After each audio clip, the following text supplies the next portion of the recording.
What is going on, guys? Mango12 here, and we finally have the brand new Spider-Man series, which kicks it all the way back to Spider-Man being in high school, and it's pretty much based around Spider-Man dealing with being Spider-Man and living his life as Peter Parker in high school. Now, to start off, yes, this is the 616 Spider-Man, this is the Amazing Spider-Man, and the reason they have created this series is because they wanted to, of course, show Peter Parker in high school and him dealing with being Spider-Man, etc., but they also wanted to recapture that Stan Lee and Steve Ditko feeling to the comics. Now, obviously, this isn't going to be replacing the Amazing Spider-Man or anything along those lines, and it's not going to be retelling any stories that have been told before. It's simply just Peter Parker back in high school dealing with being Spider-Man whilst also dealing with being bullied by Flash Thompson and all that crazy stuff. Now, just before we get into this issue, I need to tell you guys that I'm doing a giveaway for this comic. So to enter the giveaway, all you have to do is like the picture of this comic on my Instagram. The link will be in the description. And of course, if you want, you can follow me on Instagram as well. But to enter the giveaway, all you have to do is literally like the picture, and that is it. Now, without further ado, guys, let's jump into this issue and let's get into it.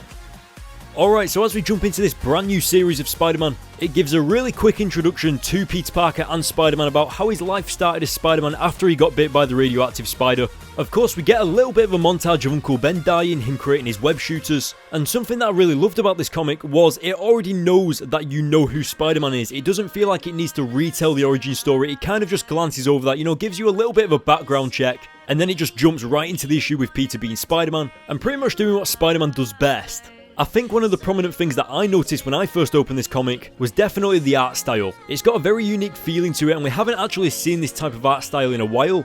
That brings me back to something that I said at the beginning of this video when I told you guys that this is very much taking it back to the Stan Lee and Steve Ditko days. I mean, look at the art style. It is actually pretty reminiscent of the Steve Ditko art style back in the olden days, and I actually quite like it. Something else that you guys will be happy to see is that the humour is absolutely on point in this comic. Just like back there when Spider-Man took a selfie with the villain that he caught, you can very much tell that this Spider-Man is a younger Spider-Man. He seems a little bit more immature than the obvious Amazing Spider-Man that we're reading about who owns Parker Industries and all that. And in a way, I kind of feel like I'm going back to when Peter was younger and I'm seeing how much he's matured over the years, you know, what he's been through.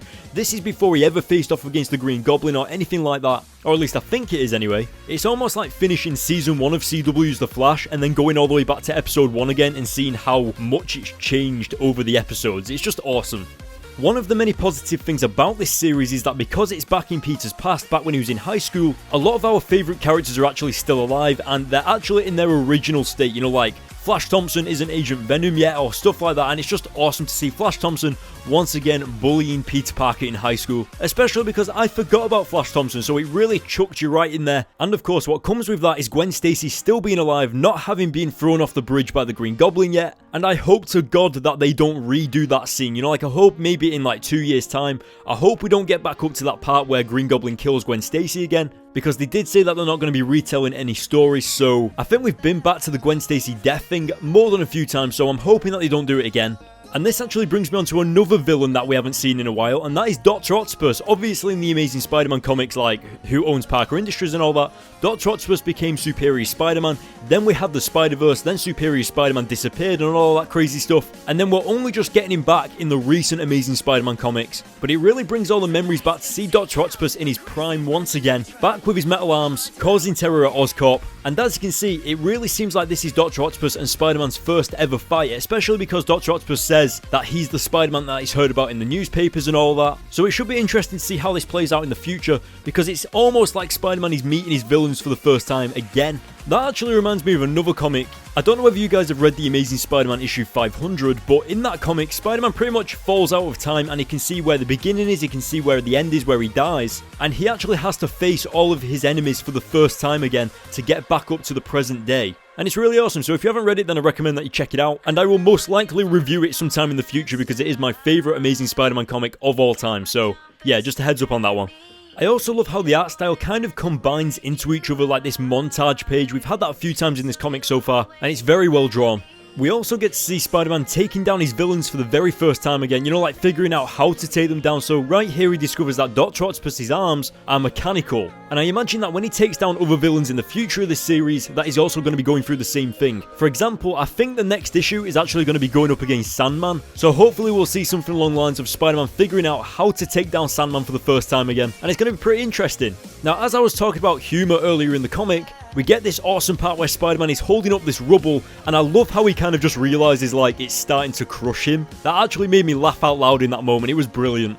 So obviously Spider-Man eventually saves the day, and we get to see Gwen Stacy actually being bothered about Peter Parker missing, like she actually cares. And it almost feels like Ultimate Spider-Man, you know, like how there's that teenage romance between Peter Parker and Mary Jane in the Ultimate Spider-Man comics. It almost feels like that's going to happen between Peter Parker and Gwen Stacy in these comics. So for any of you guys that are a massive fan of Gwen Stacy and Peter Parker, I have a feeling that we're going to be seeing those two together pretty soon.